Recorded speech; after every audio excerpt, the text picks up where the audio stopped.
মাদ্রাসা শিক্ষক 11-12 teacher salary নিয়ে গুরুত্বপূর্ণ আপডেট। দুটো স্যালারি দেখাবো এখানে। 7th পে কমিশন অনুযায়ী নিউ স্যালারি 20% ডিএ বাড়লো, নিউ স্যালারি কী হবে? 7th পে কমিশন কার্যকর হবে 2027-এর শুরুতেই। 20% ডিএ বাড়লো, 18 ছিল, 20 বাড়লো, নতুন 20 আর আগের 18, টোটাল 38% ডিএ পাওয়া যাবে অক্টোবর থেকে। তাহলে নিউ স্যালারি কী হবে? নতুন চাকরিজীবীদের বেতন, পুরনো চাকরিজীবীদের বেতন কী হবে ডিটেলসে দেখে নেওয়া যাক। তো দুটো স্যালারি দেখাবো এখানে। তো এই মুহূর্তে আগে আমি দেখাবো 38% ডিএ নিয়ে স্যালারি কী হবে, তারপর আমি দেখাচ্ছি আনুমানিক স্যালারি কী হবে 7th পে কমিশনে, সম্ভাব্য স্যালারি যেটা কীভাবে হবে। শুরুতে নতুন চাকরিজীবীদের 42,600, তারপর প্রতি বছর বেসিক 3% বাড়বে, তো 38% ডিএ এখন, কিন্তু এটা অক্টোবর থেকে পাওয়া যাবে। 20 ঘোষণা হয়েছে, বাড়লো, আর 18 ছিল, টোটাল 38%। বেসিকের 38%, 16,188। এইচআরে হাউস রেন্ট অ্যালাউন্স 12%, 5,112। মনে রাখতে হবে, যেমন বেসিক প্রতি বছর বাড়ে 3% হারে, সরকার আবার যখন ডিএ দেবে তখন কিন্তু স্যালারি বাড়বে। তো ডিএটাও আবার বেসিকের, যেমন 18 ছিল, 20 বাড়লো, 38% হলো। আবার যখন ঘোষণা করবে তখন এই 38-এর সাথে সেটা যোগ করে বেসিকের পার্সেন্টেজ করলে বেরিয়ে যাবে। আর কি পাওয়া যাবে এইচআরে তো বললাম 12%। ডিএ আর এইচআর এই দুটো বেসিকের হয় পার্সেন্টেজ। মেডিকেল অ্যালাউন্স 500 টাকা, সব কিছু মিলে যোগ করে যে স্যালারিটা হচ্ছে সেটাকে বলা gross salary. Basic, DA, HRA, সব কিছু যোগ করে গ্রস স্যালারি হচ্ছে 64,400 টাকা।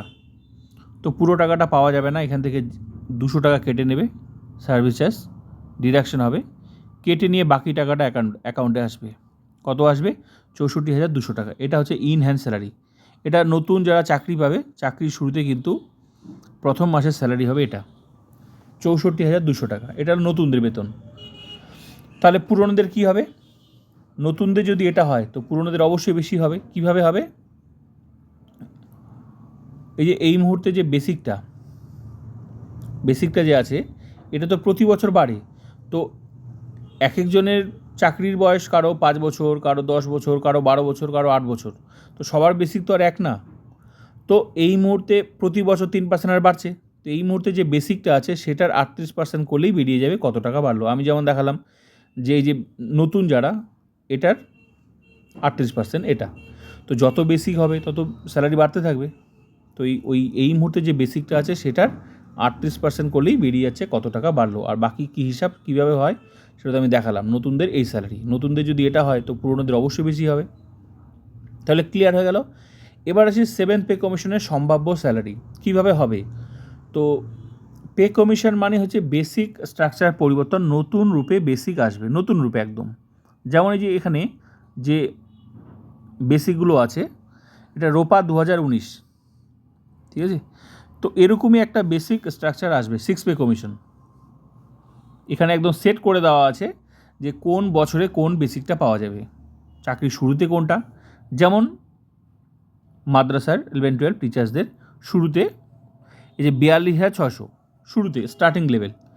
তো প্রতি বছর 3% হারে, আমি যে বললাম 3% হারে বাড়ে, এই যে তারপর 43,900, 45,200 প্রতি বছর বাড়ছে। এক্ষেত্রে যার যত চাকরির বয়স, তো এখানে এই সারি থেকেই বার করা যাবে। কারো যদি 5 বছর হয় তাহলে 5 নাম্বার সারি, কারো যদি 7 বছর হয় তো 7 নাম্বার সারি, সেই ঘরটা হচ্ছে বেসিকটা পাওয়া যাবে।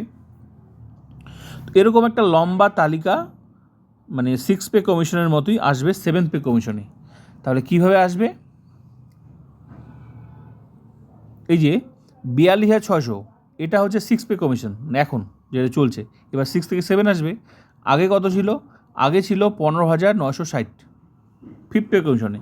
তো 5th পে কমিশন থেকে 6th পে কমিশনে এক লাফে এসেছে 42,600। তো সেই সময় গুণ হয়েছিল, ফিটমেন্ট ফ্যাক্টর ছিল কত? আমি দেখাচ্ছি, 2.57। মানে চাকরির শুরুতে যে বেসিকটা সেটার সাথে গুণ হয়েছিল 2.57 ফিটমেন্ট ফ্যাক্টর। স্টার্টিং লেভেলের বেসিকটার সাথেই গুণ হবে। তো এই যে 15,960 এটা 5th pay commission old entry.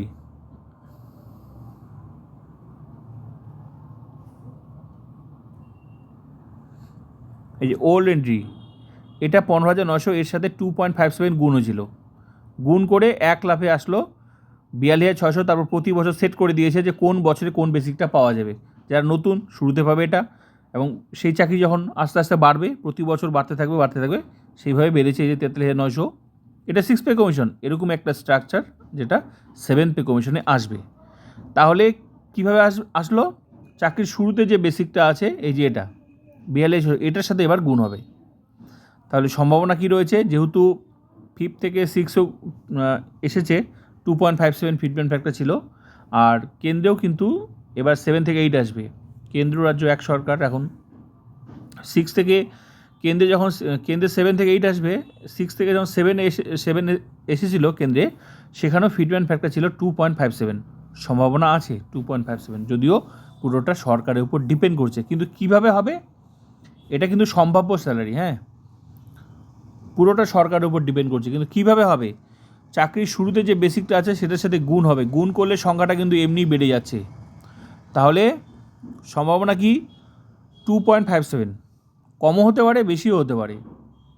যদি 2.57 হয় তাহলে 1,09,482 টাকা নতুন বেসিক, 42,600 থেকে 1 লাফে আসলো 7 পে গুণ সম্ভাব্য বেসিক। এটা নতুনদের, তারপর পুরোনোদের আমি দেখাচ্ছি। ডিএ, যেহেতু এত বেসিক বেড়ে যাবে তাহলে ডিএ নিশ্চয়ই শুরুতে শূন্যই হবে। এখন যেটা 12% এইচআরে, সেটা থাকার সম্ভাবনা আছে, কমও হতে পারে, পুরোটা সরকারের উপর, কিন্তু থাকবেই, এইচআরে তো থাকবেই, ঘর ভাড়া ছাড়া তো আর হতে পারে না স্যালারি, এইচআরে তো থাকবেই। সেই 12%ই যদি হয় তাহলে হচ্ছে বেসিকের 12%, 13,137। এমএ এখন যেটা আছে সেটাই 500, সব কিছু মিলে যে যোগ করে যে স্যালারিটা 1,23,119, পিট্যাক্স 200 কাটবে, সম্ভাব্য স্যালারি 1,22,919 টাকা আনুমানিক স্যালারি, যদি 2.57 ফিটমেন্ট ফ্যাক্টর যদি হয়। এবার বিষয় হলো, এর থেকে কমও হতে পারে, কিন্তু যাই হোক এই 42,600 সাথে গুণ হবে, গুণ হলে সংখ্যাটা কিন্তু এখানে এমনিই বেড়ে যাবে। তারপর বাকি অংশগুলো শুরুতে দিয়ে না দিলেও কিছুদিন পর তো অ্যাড হবে, তারপর এইচআরে, কারণ স্যালারি তো শুধু আর বেসিক দিয়ে হয় না, একটা ডিএ থাকে, একটা এইচআরে থাকে, একটা এমএ থাকে, সব কিছু মিলে একটা স্যালারি আসে। তো শুরুতে ডিএ 0 হলেও কিন্তু কিছুদিন পর অ্যাড হবে, তারপর এইচআরে এমএ। তো মোট কথা বোঝাই যাচ্ছে 42,600 সাথে গুণ হবে, যেটাকে ফিটমেন্ট ফ্যাক্টর বলা হয়। 2.57 যদি হয় তাহলে নতুনদের সম্ভাব্য স্যালারি 1,22,919 কেটে ছেটে এটা। তো নতুনদের যদি এটা হয় তাহলে পুরনোদের অবশ্যই বেশি হবে। কীভাবে, শুধু বেসিকটা বার করলেই হবে, যেমন 1,09,000 সামথিং।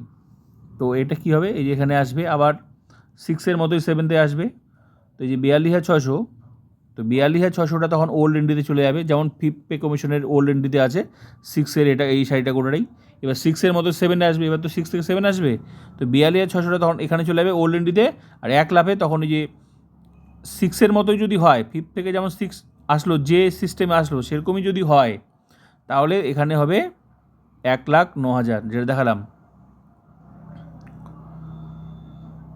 নতুন বেশি কত দেখালাম, 1,09,000 সামথিং। তো 7 পে কমিশনে এই যে 1,09,000 সামথিং, তারপর প্রতি বছর 3% হারে বাড়তে থাকবে, যেমন এখানে 6 পে কমিশনে বাড়ছে, প্রতি বছর বাড়ছে। এক্ষেত্রে যার যত চাকরির বয়স সেই ঘরে বেসিকটা পাবে। তো এরকম একটা লম্বা তালিকা আসবে, তো যত বছর হবে বাড়তে থাকবে।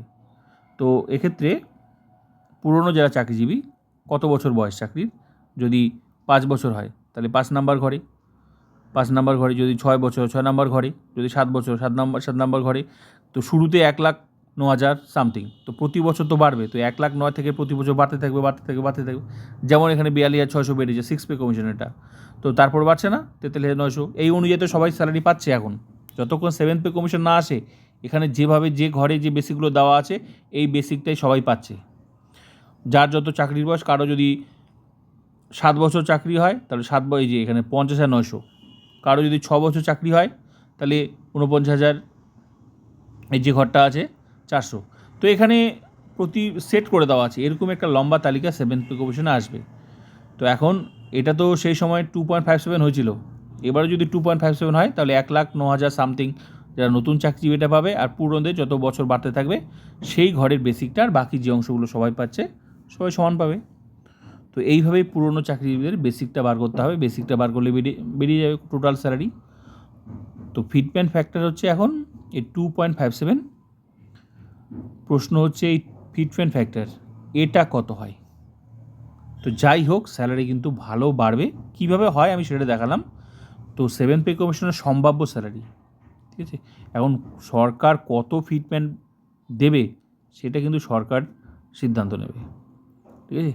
তো যাই হোক, স্যালারি কিন্তু প্রচুর বাড়বে, কারণ 42,600 সাথে স্টার্টিং লেভেলের সাথে গুণ হবে, গুণ করলে সংখ্যাটা এমনি বেড়ে যাচ্ছে, তারপর বাকি অংশগুলো তো থাকছেই। যদি 2.57 হয় তাহলে সম্ভাব্য স্যালারি এটা। মোট কথা 6 থেকে আবার 7th পে কমিশনের প্রচুর স্যালারি বাড়ছে। এক তো ডিএ বাড়ার ফলে বাড়ছেই, তারপর আবার পে কমিশন একটা আলাদাই ব্যাপার আছে। তো ভিডিওটা ভালো লাগে লাইক করুন, সাবস্ক্রাইব অ্যান্ড শেয়ার। এখন বিষয় হলো ফিটমেন্ট ফ্যাক্টর। সম্ভাবনা রয়েছে, দেখা যাক, বাকিটা সময় কথা বলবে।